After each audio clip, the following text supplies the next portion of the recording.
depuis la crise sanitaire, il y a une formidable accélération du digital dans les médias B2B. Comment s'adapter aux nouveaux modes de consommation de l'information, en particulier l'audio et la vidéo? Quel nouveau format peut-on proposer à nos lecteurs? Quel est le potentiel pour la voix? Et finalement, quel impact ça a comme transformation sur nos propres organisations et sur nos business models? Alors, je voudrais d'abord revenir tout de suite justement sur l'impact de la crise et sur donc l'accélération du digital avec François Rossignol. Donc, François Rossignol, vous êtes directeur commercial et marketing de Livre Hebdo et vous avez eu donc le Grand Prix l'an dernier. Oui. Et donc, c'était d'ailleurs à ce moment-là que Livre Hebdo a fait sa révolution du digital. Oui, absolument. Merci Delphine. On est toujours ravis pour peu de temps encore, de porter en tout cas ce beau trophée. Et il se trouve en effet qu'à l'occasion de l'année 2021, dans le contexte qu'on a connu, Livre Hebdo avait pensé très en amont la transformation de son modèle. Mais pour reprendre le sens de votre question, c'est vrai que cette crise a accéléré complètement et même sans doute beaucoup plus que ce qu'on avait anticipé la mutation de notre modèle. Sur 3 fronts, on avait prévu de mettre, comme tout le monde, je dirais, les supports digitaux devant. On a connu à la faveur des confinements une croissance historique de nos audiences puisqu'elles ont quasiment doublé sur la période, ce qui était énorme. Le portefeuille abonné est devenu majoritairement digital, alors qu'il était, s'agissant d'une marque historique, a fortiori sur un marché qui vit du papier, le livre, il était prioritairement papier. Il est devenu très largement, très majoritairement digital. Et puis, ce qui n'était pas du tout prévu, pour le coup, dans le modèle de transformation, on a été, en marchant, obligé d'innover et de prendre des nouvelles initiatives. Donc, on va parler des nouveaux formats après, mais qui sont, au fond, des médias d'un nouveau genre, c'est-à-dire des points de contact avec nos communautés à travers ces fameux webinaires, entre autres, mais des prises de parole, des conférences, sur des modèles à chaque fois hybrides, un peu comme ce soir, c'est-à-dire des gens présents physiquement et puis une audience en live et en replay sur les supports digitaux. Très bien, on y reviendra justement sur l'impact que ça a à la fois en termes de nouvelles offres et aussi de business model pour les éditeurs de la presse en général aussi. Edmond Espagnol, vous êtes directeur général de BriefMe, donc là on est plus sur un média finalement de grand public, mais la question et l'impact a été le même. Est-ce que vous pourriez justement nous parler de ces nouveaux formats ou en tout cas de l'évolution que vous avez vue de l'audience dans le cadre donc de la crise sanitaire?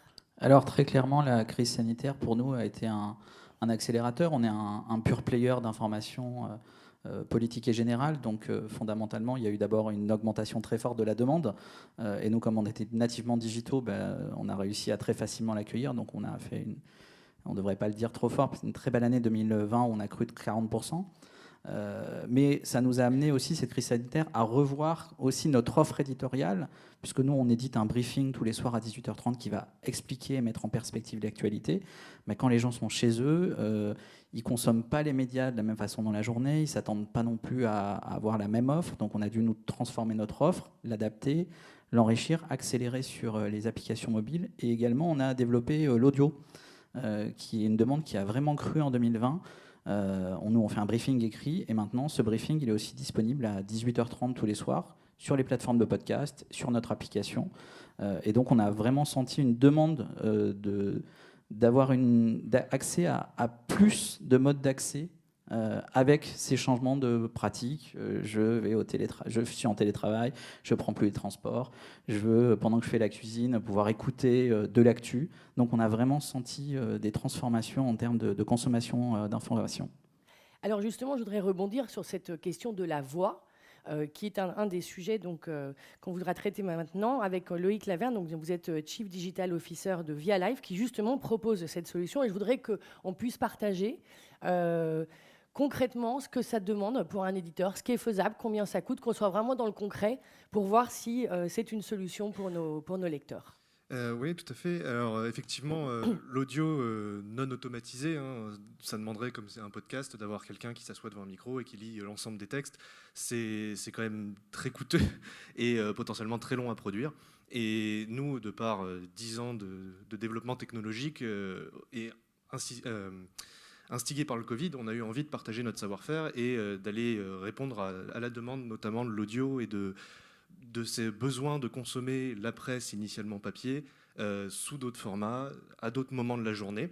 Et vous l'avez constaté, cette demande? Tout à fait, voilà, ça a été, on a commencé à mettre en avant des manières de proposer des outils simples et peu coûteux numériques, mais l'audio a été vraiment l'élément qui a été le plus demandé dans tous les innovations technologiques qu'on propose.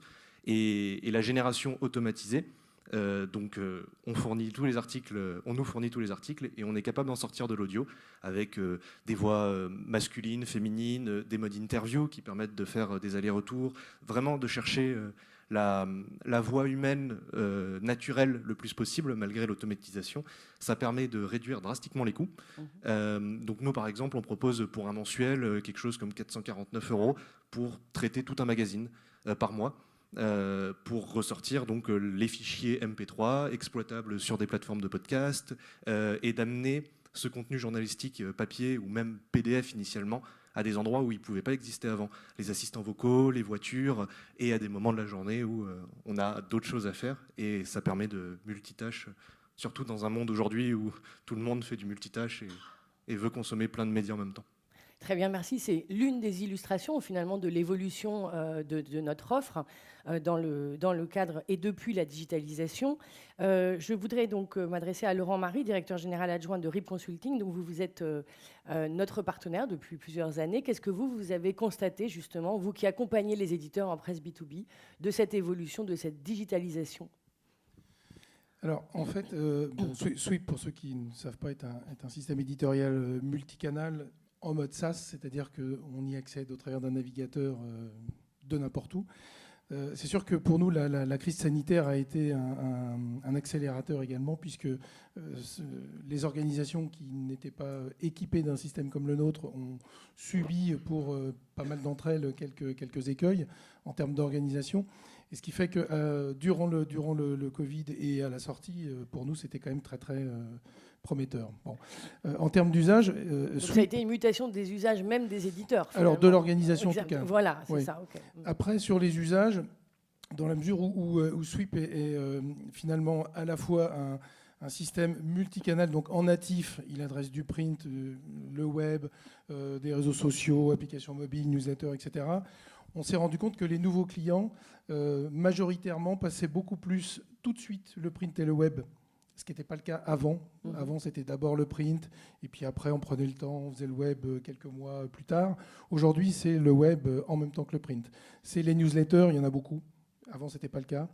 Donc là, on sent quand même une certaine mutation. Et puis, Sweep est aussi un agrégateur, en ce sens où on va permettre aux clients de faire rentrer des fils de news, comme l'AFP ou autres.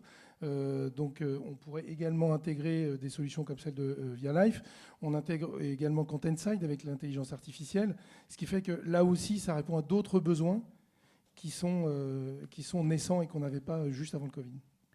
Très bien, merci beaucoup. Laura Boulet, vous êtes directrice générale et gérante du CFC, le Centre français de la copie. Qu'est-ce que ça vous évoque? Qu'est-ce que vous avez pu constater dans le cadre de l'accélération du digital et des nouveaux formats? Alors, peut-être une précision d'abord sur la mission du CFC. On n'intervient pas totalement au même niveau. On intervient dans un second temps lorsqu'il y a une copie de contenu écrit, une copie numérique ou une copie papier. Donc, on est au niveau des exploitations secondaires. Et on a vu les usages muter et on cherche à suivre ces usages, cette mutation des usages de copie. On est un peu une vigie de la copie et on les suit pour aller collecter les droits d'auteur et ensuite les reverser aux éditeurs. De ce point de vue-là, en ce qui concerne les administrations et les entreprises, au départ, on avait des copies numériques en interne dans les entreprises. Puis ensuite, il y a eu des copies aussi en externe, sur les sites internet, dans des mailings clients, sur les réseaux sociaux.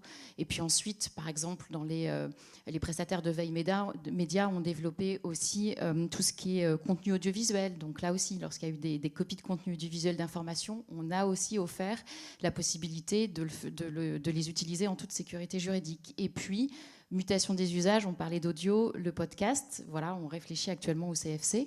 On voit là aussi qu'il y a de plus en plus dans les veilles médias des podcasts, des alertes médias. Les entreprises demandent à avoir ce type d'usage. Donc là aussi, voilà, on travaille avec les éditeurs et les utilisateurs pour faire en sorte que les droits d'auteur, il y ait une valorisation de ces nouveaux usages. Très bien, merci beaucoup. Donc, on a parlé de la voix tout à l'heure. Il y a vraiment la question, et vous le verrez, sans rien déflorer, mais vous le verrez dans le cadre du palmarès, que la question des podcasts est un sujet que se posent beaucoup d'éditeurs. Certains l'ont mis en place. Est-ce que vous, à Livre Hebdo, c'est quelque chose que vous souhaitez mettre en place? Et surtout, quelles questions ça pose, finalement, d'un point de vue organisationnel et business model? Alors, moi, je prendrais la question sous l'angle du business model, en fait. Vous avez raison de le souligner. Moi, j'ai une petite nuance, parce que de mon expérience et de ce que je vois, mais peut-être que je me trompe, il n'y a pas de revenu direct associé au podcast. Il y a quelques pubs qui ressembleraient à des formats digitaux en rollover qui sont diffusés avant, mais voilà. Je suis un peu réservé sur le sujet du business model, du modèle d'affaires associé au podcast. En revanche, sur les usages, mon collègue de Via Life en a bien parlé. On sent effectivement qu'il y a une façon de rediffuser un contenu, notamment sur les logiques de replay. C'est un des nouveaux formats, c'est peut-être pas l'objet là, mais on y reviendra chez Livre Hebdo. On croit beaucoup à ce qui est devenu la vidéo live. Pour vous, c'est plus la vidéo. Pourquoi? Parce que le modèle économique est plus facile à trouver? Oui, parce que moi j'ai trouvé à la faveur des confinements, et encore une fois, ce n'était pas dans nos stratégies d'investissement, mais ça s'est imposé à nous. On a trouvé un modèle sur la vidéo comme vecteur d'audience live. Alors, évidemment, la vidéo fait partie des contenus depuis des années, mais comme vecteur d'audience live. Et donc ça, on le monétise de façon assez particulière, puisqu'on fait payer les prises de parole sur certains formats. Voilà. Et donc le modèle de revenu est plutôt sur un modèle de speaker payant, si je puis dire.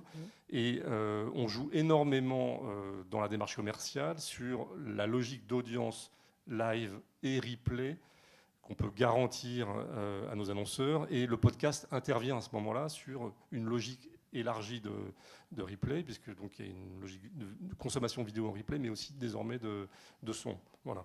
Mais ce type de partenariat tel que vous le faites sur les vidéos, les webinaires, sur les podcasts, c'est plus compliqué.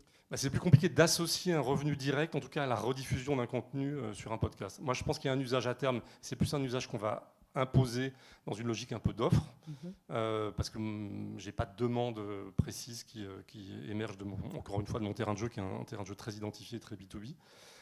Mais voilà, la rediffusion d'un contenu vidéo sous forme de son en podcast, moi je pense que c'est quelque chose qui peut être intéressant au niveau des usages, avec cette petite nuance autour d'un revenu direct associé.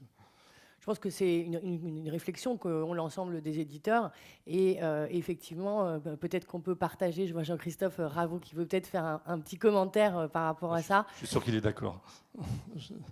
Est-ce qu'on peut donner un micro? Merci beaucoup.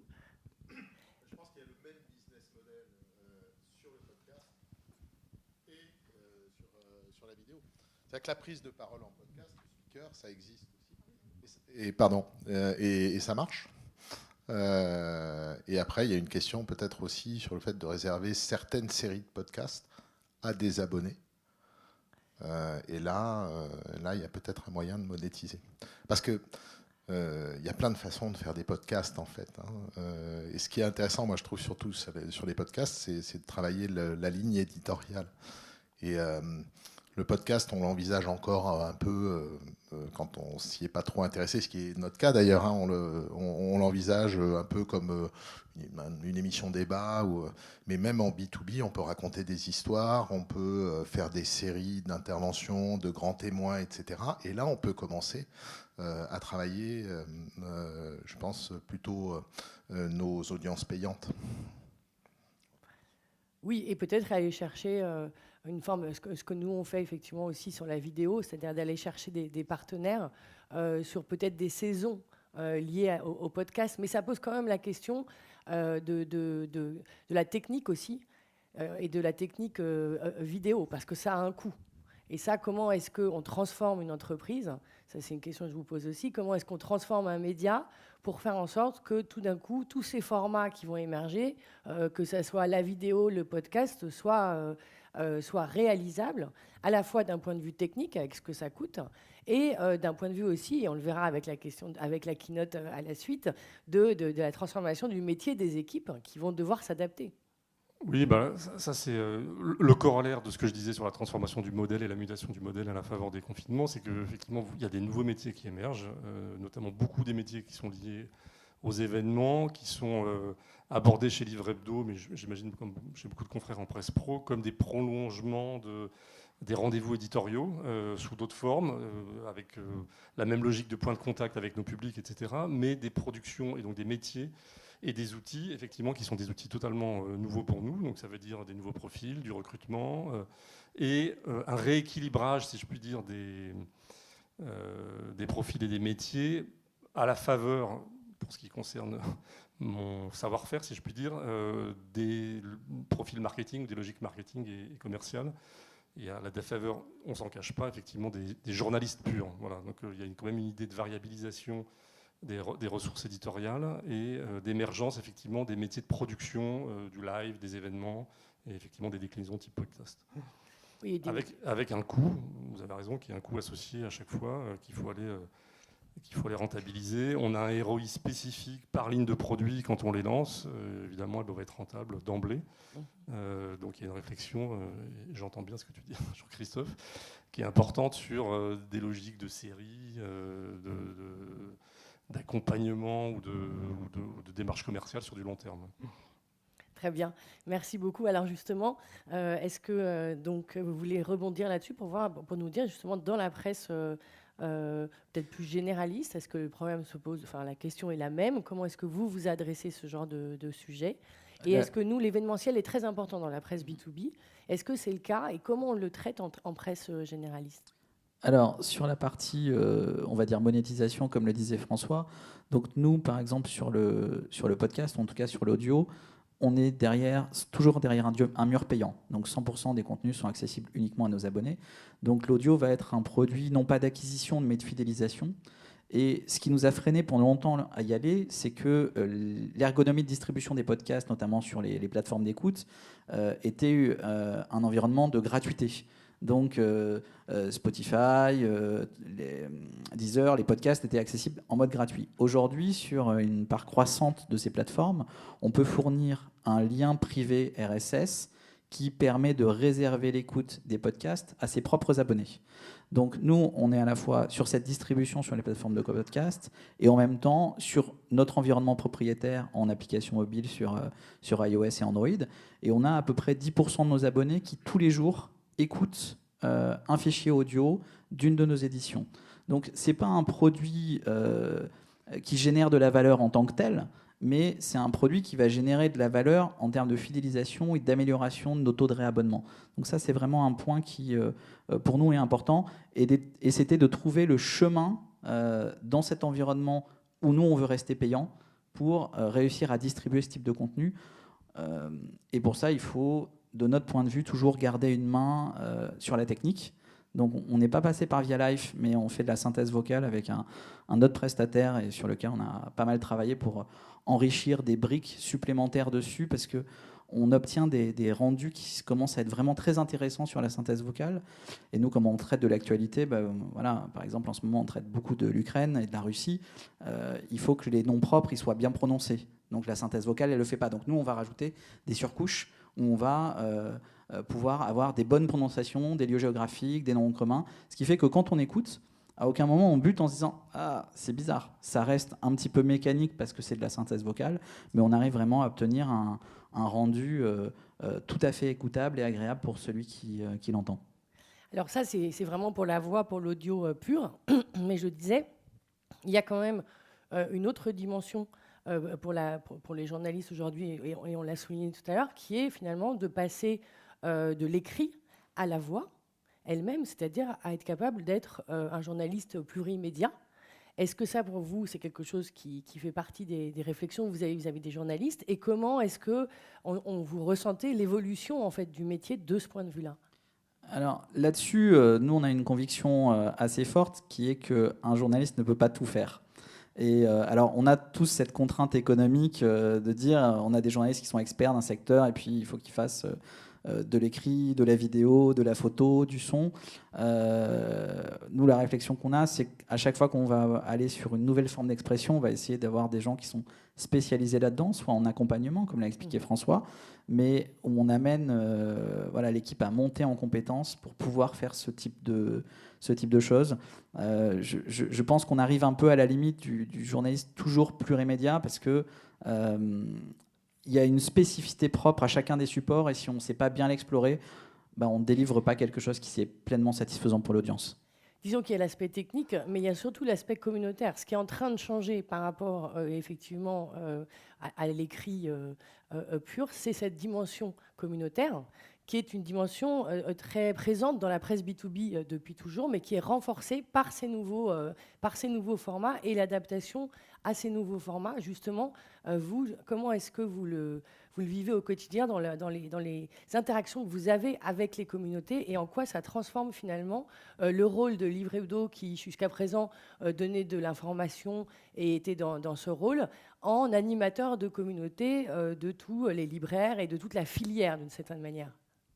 Oui, c'est vraiment très juste, et c'était très frappant au moment du second ou troisième confinement, je ne sais plus. Je donne 2 exemples. On a, nous, vécu des moments un peu lourds, y compris politiquement dans le secteur. C'est-à-dire que la chaîne du livre s'est arrêtée parce que les librairies ont dû fermer. Elle n'était pas à l'époque considérée comme commerce essentiel. Et il y a eu toute une mobilisation du secteur, notamment des auteurs, beaucoup, mais aussi des libraires qui avaient dû baisser leurs rideaux, pour maintenir les librairies ouvertes, pour entamer un lobby politique auprès du ministère de la Culture, Premier ministre, etc. Ils ont finalement obtenu le label de commerce essentiel. Ils ont pu rouvrir, ou en tout cas rester ouverts à l'occasion du 3e confinement. Et nous, ça nous a énormément interrogé Livre Hebdo en tant que marque média, et comme vous dites, pivot de cette communauté très homogène de professionnels. Et on a été amené du coup, grâce, alors là essentiellement aux supports digitaux, on a pris une initiative un peu comme ça, un peu folle, qui a consisté à la fois à mobiliser les auteurs. On a créé un hashtag, le hashtag Tous en librairie, etc. Donc mobiliser les auteurs, et mis en place une carte interactive. Je ne sais pas si vous vous souvenez, il y avait ce fameux click and collect chez les librairies qui s'est mis en place. Donc on a mis une carte interactive qui a été reprise, mais par donc, le ministre de l'époque de la Culture, Franck Riester, avec des audiences folles.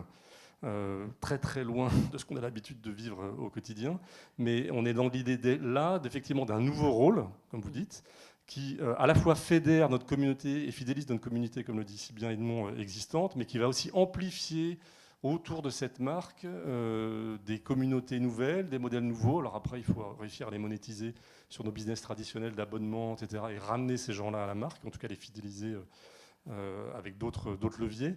Mais voilà, on a cette opportunité qui s'est présentée à la faveur de ces crises. On en a une deuxième, c'est que, un peu comme dans tous les secteurs culturels, on a vécu notre MeToo. Et donc, il y a plein d'initiatives un peu éparses qui sont notamment sur Instagram, qui documentent les comportements, ou les comportements répréhensibles, si je puis dire.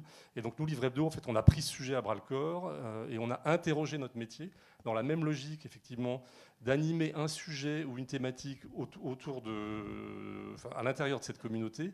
Et pareil, avec des gains qui sont des gains importants sur les aficionados ou les habitués de la marque, mais aussi sur l'amplification de nos communautés, avec dans l'idée effectivement de ramener à nous des gens nouveaux. Voilà. Donc finalement, ça rend moins poreux la distinction entre le B2B au sens classique et le reste. Et tout ça, c'est autour de la notion d'engagement. L'année dernière, on s'est rendu compte dans le cadre du palmarès à la suite donc, de la première crise qu'il y avait eu énormément d'initiatives prises par les éditeurs en B2B pour aider les communautés, que ce soit dans le secteur social, le secteur médical. Toutes les formes de presse que vous retrouverez ce soir dans le cadre du palmarès se sont engagées à ce moment-là, et on a bien vu la force de la communauté. Donc ça a été un mix entre un moment où à la fois les communautés se sont fédérées, il y a eu du digital et une notion d'engagement, et qui a donné peut-être un autre sens au rôle de la presse B2B. C'est pour ça que ça va presque au-delà d'une notion de transformation. C'est peut-être une forme de réinvention de son rôle.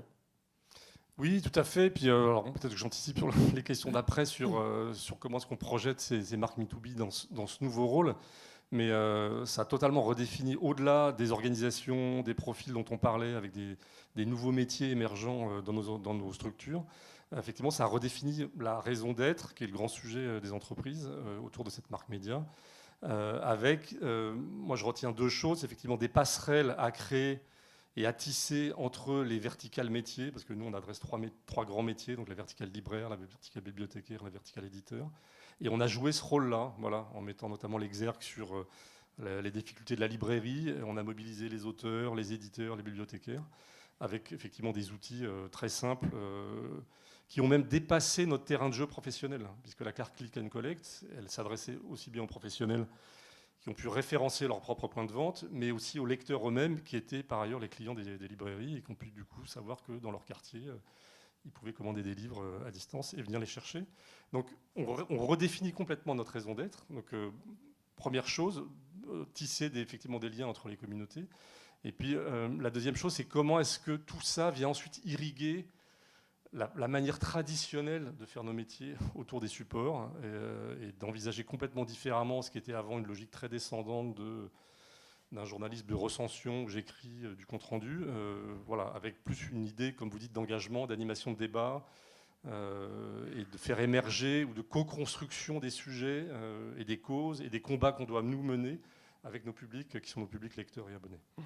Merci beaucoup. Je pense que vous définissez bien finalement la nouvelle vision qu'on peut avoir de la presse B2B qui a été extrêmement bouleversée dans le cadre donc, de la première crise et où aujourd'hui le retour qu'on a depuis 2 ans nous permet de nous projeter différemment dans même le rôle qu'on a en tant qu'animateur de communauté. Alors justement, Laurent Marie, donc vous accompagnez les éditeurs depuis pas mal d'années. Est-ce que vous avez vu cette évolution ? Est-ce que vous sentez que justement les éditeurs que vous accompagnez vont beaucoup plus loin aujourd'hui dans leur conception de leur propre métier par rapport à l'information et à l'animation de communauté ? Alors, depuis 12 ans.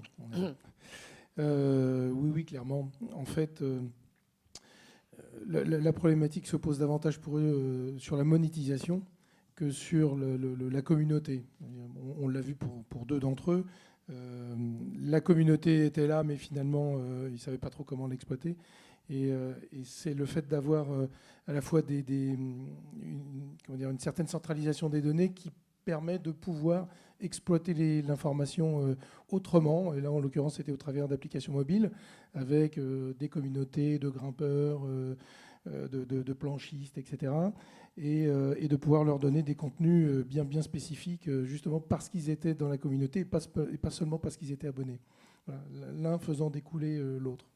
Et ensuite, donc, effectivement, il y a les outils qui permettent d'adresser cette communauté, mais qui est préexistante, quoi. Alors oui, il y a tout un écosystème qui existe, auquel nous, on est déjà connectés pour nombre d'entre eux, et qui permet effectivement assez simplement aux clients de pouvoir alimenter, que ce soit des applications mobiles, des kiosques ou tout un tas d'autres sujets. Très bien, merci. Loïc Laverne, donc Via Life est en fait une solution assez récente. Quelle serait la prochaine étape par rapport à cette notion de voix, d'audio ? Est-ce que vous voyez qu'il y a une appétence à la fois dans la presse B2B et dans la presse plus grand public ? Et est-ce que pour vous, vraiment, c'est ça l'avenir finalement de l'écrit, quoi, d'une certaine manière ? L'avenir immédiat, oui. L'appétence, elle est là, c'est clair. Même, on parlait tout à l'heure des podcasts qui étaient librement distribués. Les grands, les géants, les Spotify, Apple Music, etc. les monétisent aussi maintenant, proposent des formes d'abonnement. Donc clairement, tout le monde y voit un intérêt. On le ressent dans la presse généraliste et B2B. Je pense qu'il faut faire évoluer l'audio encore plus pour, comme on expliquait, chercher la voix naturelle au maximum. On fait de la R&D pour aller prendre des empreintes vocales de journalistes potentiellement pour les inclure dans la génération de leurs articles en audio. On travaille sur la dynamisation de l'écoute par des ponctuations sonores, toujours pour essayer de garder le côté naturel et l'intérêt, pas fatigué à l'écoute. Mais est-ce que c'est l'avenir global ? Je ne sais pas. Nous, on a toujours eu un ADN, une ADN d'innovation. On cherche à avoir le nouveau format ou le format qui est répondant à un usage actuel. L'audio, ça permet d'aller sur les assistants vocaux qui commencent doucement ils explosent aux États-Unis, mais qui commencent à arriver en France. Peut-être que demain, ce sera la réalité augmentée qui permet d'aller entre le papier et le numérique. Mais c'est cet ADN-là d'aller chercher à faire évoluer et de ne pas proposer l'audio aujourd'hui. Et puis on le garde pendant 10 ans tel quel, comme on a pu le faire pour le PDF à une époque. Puisqu'il y a d'autres manières de consommer et ça permet d'aller dynamiser des offres d'abonnement et d'aller engager l'utilisateur différemment. C'est la transformation permanente, finalement. Oui, c'est la définition du digital, quelque Exactement. part. C'est pas de stagner. Très bien, merci beaucoup. Donc Laura Boulet, donc le CFC est le partenaire du palmarès depuis plusieurs années et vous êtes aux côtés de la presse B2B. Pourquoi c'est important pour le CFC et comment vous voyez justement par rapport à tout ce qui a été dit, l'évolution du rôle de la presse B2B dans son lien avec les communautés et dans les nouveaux formats? Alors effectivement, on a deux formes de soutien à la presse professionnelle au CFC. Déjà, notre cœur de métier, c'est de reverser les droits d'auteur à la presse professionnelle. En 2021, on a reversé 14 millions à la presse professionnelle, donc c'est évidemment un fort soutien économique aux éditeurs et aux journalistes. Et puis on a une deuxième forme de soutien, c'est qu'on soutient des actions culturelles qui permettent de diffuser la création et la diffusion de la presse. Et c'est pour ça qu'on soutient le palmarès. On parlait tout à l'heure de raison d'être. Je crois que si je devais donner une raison d'être du CFC, c'est réguler le digital aussi. Au CFC, on a un rôle de régulation. Et sur le digital, à partir du moment où les pratiques évoluent, quand on parlait tout à l'heure du marché des podcasts, il faut que s'il y a des reprises et des copies de podcasts, il faut qu'immédiatement on arrive à réguler le marché pour ne pas que la gratuité s'installe. Hein. C'est toujours l'enjeu de la régulation sur le digital. Donc voilà, c'est vraiment ça. C'est valoriser, c'est autoriser, puis valoriser les droits d'auteur en suivant ces évolutions d'usage. Et alors, la communauté, j'ai un peu moins de... Voilà, on a un peu moins de rôle puisqu'on est vraiment sur ces exploitations secondaires. Donc, j'ai un peu plus de mal à répondre à cette question sur les communautés. Très bien. En tout cas, merci beaucoup de votre soutien et d'être à nouveau à nos côtés.